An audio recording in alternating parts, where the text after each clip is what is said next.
Hi everyone, my name is Debbie and I'm with the Google for Work Connect customer community team. Thanks for joining us today for today's Hangout on Air about enabling IT transformation with Google Drive. I'm joined today by Nara and Nick. Nara is on our solution strategy team focusing on Google Drive, and Nick Gardner is a senior director of IT systems at the weather company. Nara is going to be sharing some information with you on how you can use Google Drive in your company, and we're also going to be answering your questions live at the end of the presentation today. To go ahead and ask questions, click the Ask a New Question box at the lower right-hand corner of your viewing window and type your question and go ahead and hit Submit. Okay, thanks a lot, Debbie, and thanks for joining us today. We're really excited that Nick is with us. We're going to start by just giving you a quick overview of Google Apps. I mean, Google Apps, as you know, is a platform for the way people work today. So working on any device from anywhere, being able to collaborate together, being able to communicate in real time, share across your company. That's what Google Apps has stood for and continues to stand for. So one of the big changes we made recently with Google Apps is we introduced Google Drive for Work a few months ago now. And so if you're not familiar with it, Google Drive for Work basically takes everything that you're familiar with from Google Apps for Work and adds to it unlimited storage, Vault for e-discovery and archiving, and advanced audit and reporting controls. So that's basically that's Drive for Work. That's been the new offering that we put into the market in June. And really the premise of this offering is to help companies really solve the problem of taking files and work with them wherever they are. So there's a big problem right now with the number of mobile workers that companies have and with the amount of data that they have in their companies to make that data available in a safe and secure way, and so that people can work with it from anywhere on any device. That's really the problem that Drive helps to solve. So it's one place for all your work. It's accessible from anywhere. It's very easy to share. You can actually work with all your files as opposed to just being able to view them. And of course, since it's on Google's infrastructure and we're providing advanced security and controls, you never have to worry about safety or performance or capacity. So that's what Google Drive for Work is all about. Now, in terms of where we see this having an impact for companies, we really see three main areas where companies can benefit from using Google Drive for Work. The first is around mobile workers, right? And mobile workforce. Every company has a significant number of mobile workers. And Drive for Work really gives you a solution to let you enable those workers to be productive wherever they are. The second big area is around helping teams share information and work together. So project collaboration, that's the second big area. And the third is really around kind of distributing information, right? So whether you're an HR team trying to distribute information about policies, or whether you're a marketing team trying to distribute sales assets, sharing is a big use case as well. In terms of mobile workers, it's things like enabling your field sales team, your field support team, collaboration. Project collaboration projects can take many different shapes and sizes, from like proposals, sales proposals, marketing campaigns, launching a new product. So really in any of these areas, I mean, those three areas are really the areas where Drive for Work can help. And so what Nick is actually going to be talking about what they did at the weather company, is really talking about how they're using Drive, Hangouts, and the app suite in general to really enable not only their end users, but also their IT team. So he's going to be talking about how they use Drive internally. And the other thing that's interesting about the weather company is they have really amazing adoption of Google Apps. So Nick is also going to be sharing some tips and tricks about how you can really use Google Apps to its fullest, because the weather company is really doing some amazing things on that front. So with that, I will turn it over to Nick to take us through a little bit about who the weather company is, the journey that they're on, and what we can learn from it. Thank you, Nar. Yeah, so as he spoke of, we have been on the Google journey. I'll start with just giving a quick background on us. So the weather company, and we consist of four main properties: the Weather Channel, WSI, Weather Central, and Weather Underground. We provide the world's best forecasts to millions of people every day, and we do that by connecting them through our television, our online, our mobile, and our tablet screens. WSI and Weather Central, they deliver superior professional weather services to such sectors as aviation, insurance, energy, and media. So as I look back and talk about our journey, at the forefront of our journey was making a transition. we really wanted to transition from a media company into a big data technology company that still had a focus on media, right? So to do that transition, we knew there were two key elements. We had to go through a cultural revolution, as well as we had to really increase the quality and scalability of our technology stack. So at the core of that, we knew that moving and transitioning to Google fit both those key elements very, very well. So 2 years ago, we came up with a concept of what I call the employee toolkit. So the concept's simple, right? You provide best-in-class tools to our employees. You knock down all the barriers. You take all the pains out of their day-to-day work so that they can be productive. So why this is so key is because at the velocity and productivity that we needed to move to really reach a goal like this, to really transition the company and transition the culture, you have to have this in place. You have to have the collaboration suite. You have to have the ability for these teams that are located throughout the United States and globe to be able to communicate at a drop of a hat. You can't do the emailing documents around. You got to give them easy ways to get out of their way and be productive and move these projects forward. So when I talk about our actual implementation, we went live January 14th, 2013. We actually did it in 45 days, and those were long days, great days. It's an awesome project. We took the approach of let's just rip the Band-Aid off. So everybody came to work Monday morning, the 14th, and they had the suite, and I'm talking the full suite. We did email, chat, Hangout, Docs, Sites, Google+. They got it all. And so the reason why that was important to us was that, one of the things that I like to preach about is just be brave. Be out there, be brave, push it all. So we were like, we're just going to push the whole suite, because for us to hit our goal, we had to let people collaborate in many, many different ways, right? So we couldn't harness or hold people back. People work in different ways. Some people still like email versus chat. So we were just put them all out there and see what sticks. And it was pretty crazy, because we got very, very positive visual payoffs very quickly. So one good story I like to tell is it was a couple months after we went live. At the same time we went live, there was a major project underway at the company. A project that included people out of Weather Underground in San Francisco, up in Chicago, up in Boston, and Atlanta. And it was our first kind of keystone project. Let's set the pace of the company type of project. Let's go very, very fast and nail it, high quality.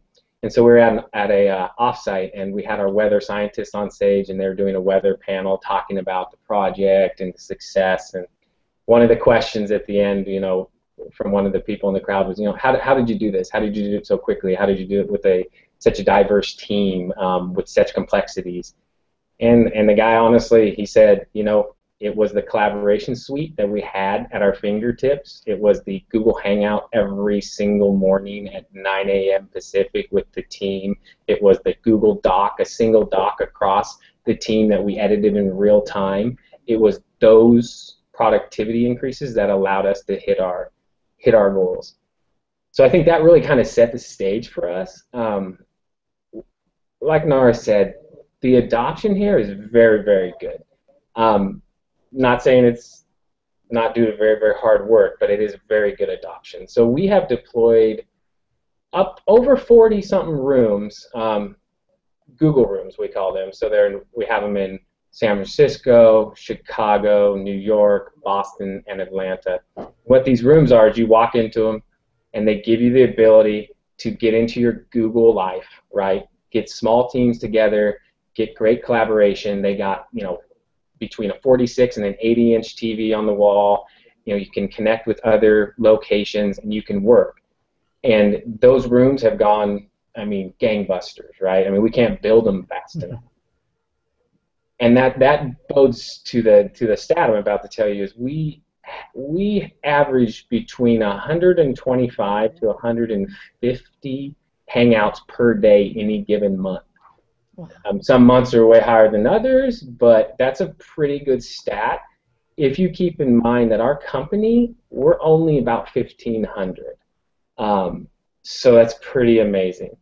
And then when I start to look at the docs and apps, we have right around 1.3 million documents in our drive, over 14 terabytes of storage. We have we're very close, 600 Google sites live and active, and we have over 2,300 devices connected to our domain. We are very technically savvy here. People are allowed to bring whatever devices they want. You can bring, a tablet, a phone. You can bring anything you want and work. And so it's very important that we have that, as they spoke of, anywhere, any device mentality. And it's been a complete hit, as you could tell by 2,300 devices. But when I think back on some of the key things that we've done to kind of, whether on purpose or an accident, that we were able to get this type of adoption around Drive, particularly, the first one that comes to mind is how we frame our projects, right? So as soon as we went Google, we saw a very good opportunity. Right after that was, why don't we put a framework for project work around Google, right? Let's use Google's tools to frame how we work within a project. And at any given time at this company, we have between around 40 to 80 projects simultaneously going. I mean, we move very fast here, and that's just part of the business. So we went ahead and we said, okay, great. Let's put together a template, a Google site. In that Google site, you're going to have your Google Drive folder. You're going to have your Google Plus group. You're going to have your distribution group. We're going to use Smart Sheets for your collaboration project plan. And all the other tools that we can plug into Google, and we're going to provide that template. And so at first it started, there were just a few, like, okay, yeah, we'll just provide it to a few IT teams. I kid you not, within like a week or two, that thing had gone gangbusters and everybody was using it. And the great part about it is it forced, since project teams are across all divisions and departments, it got them into Google, right? It got them into Drive. It got them into, oh, sweet, we can use a single document. We can all edit it at one time. Oh, that's great. Awesome. That was kind of the get over being scared and get into Drive mechanism that really, really helped us. And then people start realizing the benefits of it, stop using the old way and start using the new way. And then I think the second one was trying to move the culture to more of a self-service support culture. So this is obviously difficult because everybody knows the easiest way to get something done is to submit a ticket and let somebody else do it for you. So what we did instead is we said, you know what we're going to do? We're going to create a single Drive folder that's shared to the entire company, and within there you'll have subfolders for phone, computer, VPN, Google Apps, and within those folders you'll find anything and everything from quick tips to install guides to actually MSIs and EXEs and actual installers. And so when people would put in tickets, we worked with our help desk to say, hey, why don't you we'd send back the Google document and say, hey, open this document and follow the directions, right? And within the document, it would link to other installers and such that are on Google Drive and let them do it themselves. And and I knew it would help, and I knew it was something that we could probably get decrease 20-something% tickets and that kind of thing. But the decrease in tickets around certain things such as VPNs, soft phones, Google Apps, installing the offline, I mean, they dropped dramatically. And because we didn't do that, it took us a couple months before we came up with that idea. And they dropped dramatically. I mean, upwards of, like I said, like 70%, and that's huge. And as we move forward, like as a society, and become more into the tech, you have a lot more do-it-yourselfers. All you have to do is point them in the right direction, right? Just give them the carrot, let them fish, and you'll be good to go. So those two things really, really, to me, looking back, were key into getting people into the platform and into Drive. Now, if I was to, if I look back and I give some tips and maybe tell a few stories and things around Drive, I think, and I spoke about earlier, the thing you need to start with is, be brave. You need to understand it's what I call the 30-40-30 rule. 30% as soon as you go Google are going to be like, awesome, thank God you did it. This is what I use at home. This is what I used in college. Sweet, let's go. I'm going to be way better, way more productive. 40% are going to be like, okay, great. It's the same thing. No big deal. No big change. It's no big deal. Nothing at all. And then 30% is going to be like, okay, what did you do to me? Right. I'm not going to be able to work anymore. Where is Outlook? So, but that's okay, because you need to take that 30% and say, hey, that's a challenge. That's my target. That's where I need to focus on. That's where I need to start to pick off that 30%. Start to focus on why is it so hard for them. Work with them every day. Just small things that you can do to get that percentage down. How can you relate Google to them? Even if it's the smallest things in the world. Even if it's getting an add-on in Google Drive, like for instance, using add-ons of approval chain add-on here has been fantastic. Our finance team loves it. They love, okay, great, send me it, I'll approve it. We'll get the sign off on the requirement and we're good to go. The next thing I would say is, you need to focus on being positive and celebrate. When you make a big change like this, or you go to a Google platform that, they're always innovating, they're always pushing the envelope, they're pushing you forward. Change is tough, and there's two sides of change, positive and negative, and you just need to focus on the positive. If somebody comes up with a negative statement around the water cooler or something, come up with a positive one right back. Yeah, okay, maybe you can't do this, maybe it takes you a little longer to do this, but guess what? You can now go to the coffee shop and do this on your iPad or your phone, and you don't have to VPN in, and that way we save you time. So, focus on things like that. And then celebrate. Celebrate when you hit the 1 million document uploads. Celebrate when you build out 50 Google rooms and you get over 100 Hangouts per day. Celebrate the fact that you have the adoption, and celebrate the fact that people are using the platform. It's big to be positive around it. The next thing I'd say is, it's just a kind of a concept that I use within my team. I call it a win a day. So can you get a win a day? Can you go to that one person and tell them, hey, look, Google came out with a new function and a new feature, and this was the feature that 2 months ago you mentioned you really needed, and hey, let's check it out. I'll show you how to use it. And you get that win, and that's a day in and day out exercise of figuring out how you continually push the platform and continually find those wins. You track where people have issues, and you always keep that on the forefront, and then when something comes out or something's released or there's a new add-on, you go out and you show them, hey, I can solve this now for you. And that kind of thing will take the 30% that I mentioned a little bit ago, and it'll start to decrease that, and you'll start to get more traction around it and that kind of thing. And then the next, I think, is super duper duper important, and it's finding a champion in each department or each division. Whether it's IT, digital teams, legal teams, HR teams, finance teams, there's always that person, I promise you, that is all about tech, that more than likely is smarter than you are, and they have more toys at home, and they have more stuff plugged in, and they're running so much power through their house. Find them, have them help you, and help them. So they can be your person that you can give the latest and greatest to, show them how cool it is, and then they'll be the one that goes out and evangelizes for you within their teams and says, hey, check this out, we can use this. But they'll also be the person that comes back and says, hey, you know what, Joe and Jill and Nancy, they're struggling here. Can you help me solve this for them? And that really, really makes a huge difference. It's a huge difference. It's like an extension of a support arm, basically. And then the last thing I just want to talk about is around being creative and using the suite. Use the full suite, right? Find ways to take the suite and integrate it into your everyday enterprise life, right? Make it fun, find things that you can do, connect people. A good example of this is we have a program here, we call it Ask a Guru. And so we just started this, and I realized, but it was awesome. We have our corporate office in Atlanta, and so in the cafe, we had an Ask a Guru. It was from 9 a.m. to 3 p.m. And you could come down to the cafe, and there was tables set up where you could ask us any question. Ask us a Google question. Ask us a hardware question.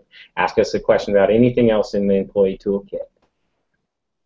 And so that was fine and dandy, but we're like, you know what, how are we going to connect the other offices? And so we were like, you know what we should do? We should just start a Google Hangout we'll light it up at a Google room into different offices, have it run all day. We'll man the Hangout in Atlanta. People can walk into the room, ask the question, get the answer, and go on their way. Or they could just join from their desk. So that went very, very well. People came in. The feedback we got was it was sweet. You could just go in, get your question answered, and leave. There was no I have to go to a meeting, set up with a bunch of people, and ask it. It was a come and get what you want and go. But it didn't stop there. We also gave the ability to anybody to say, hey, go ahead and open a chat stream with somebody on my team, and we gave the names between the hours of 9 and 3. We also said, hey, there's Google. We have a Google Sheet you can put questions on. And then we even went a step further, and we had a Google form that you could submit your feedback, submit your questions on. We distributed that form. And then to top it all off, to get everybody engaged and everybody ready, we of course had to give something away. So we gave away 2 Chromecasts. And so by just putting the entire Google around everything, it just encourages everybody, and it makes everybody see a vision and get more comfortable with Google. And again, if you get that one, if you do something like that, and you get the 1 or 2 people that now are getting into Drive, now get it, it's worth it. So that's what I've got in terms of my portion of this. So I will pass it back to you guys.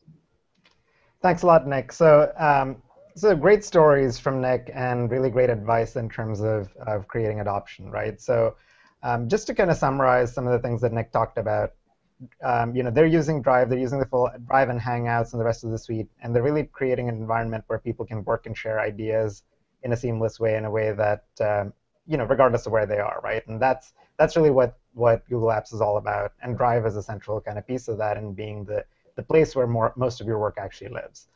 Now, if you're thinking about Drive and what you want to do with Drive and applying some of the principles that Nick talked about, you'll want to look at, if you want to find pockets that are going to adopt or be more open to adoption, find those champions, find those wins, encourage 3 different, the areas that we talked about before. If you have a part of your company that's very mobile, like a sales team or a support team or whatever, they might be a good place to go and start investigating some new creative use cases like Nick talked about.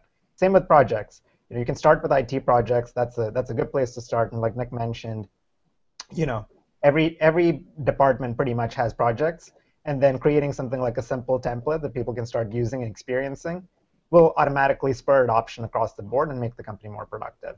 And finally, if you have departments again or parts of your organization that are trying to distribute information, again, Drive and apps are a good way to do that. So again, I encourage these 3 areas. If you're thinking about Drive and Hangouts, a lot of the same use cases apply. So you can start to apply some of the principles that Nick talked about and really start to see your organization start to change. So with that, we will move on to Q&A.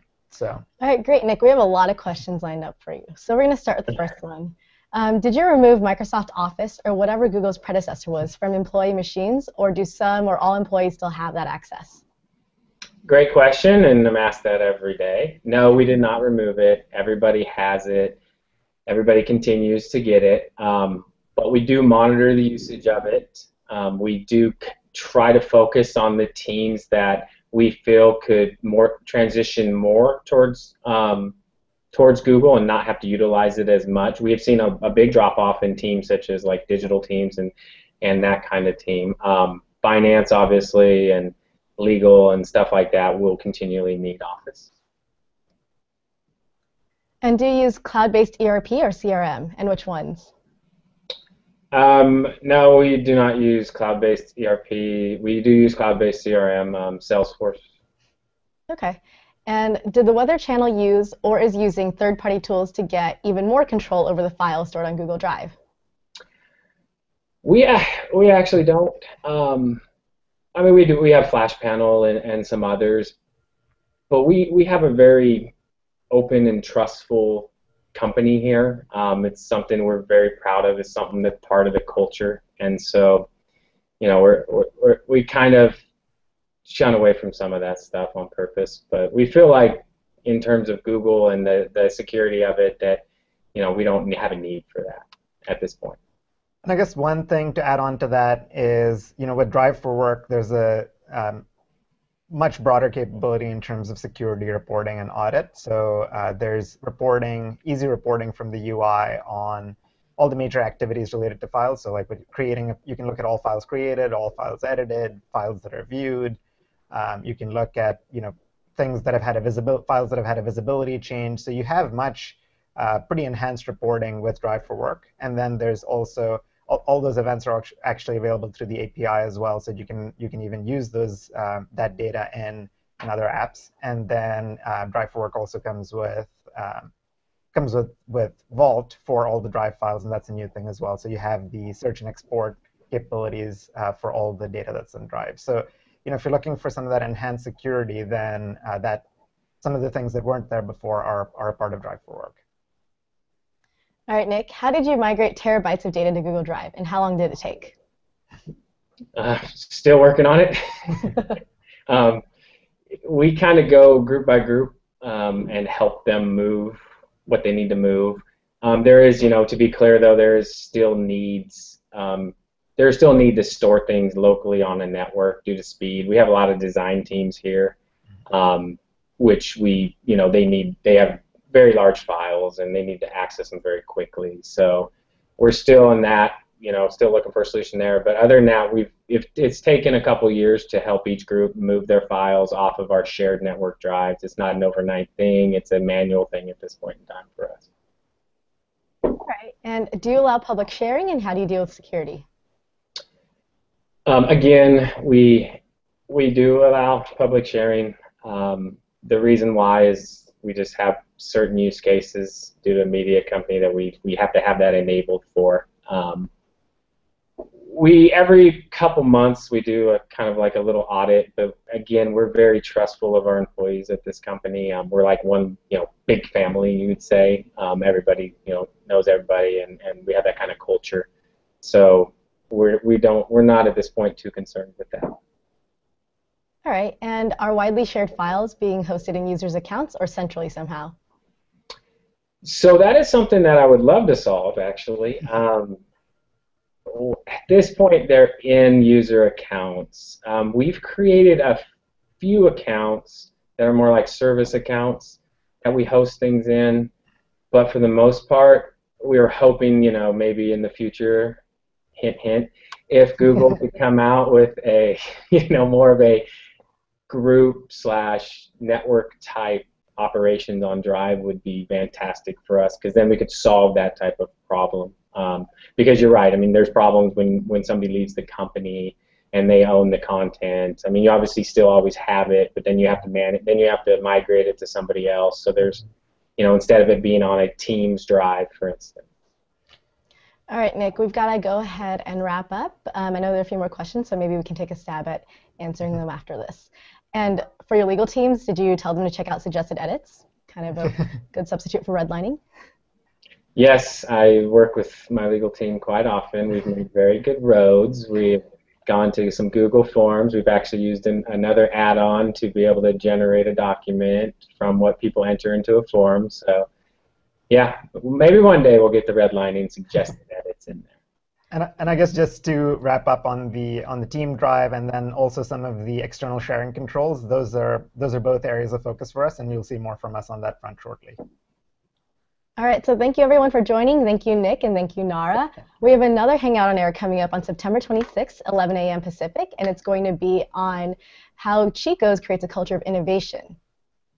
Thank you everyone for joining, and we'll see you next time.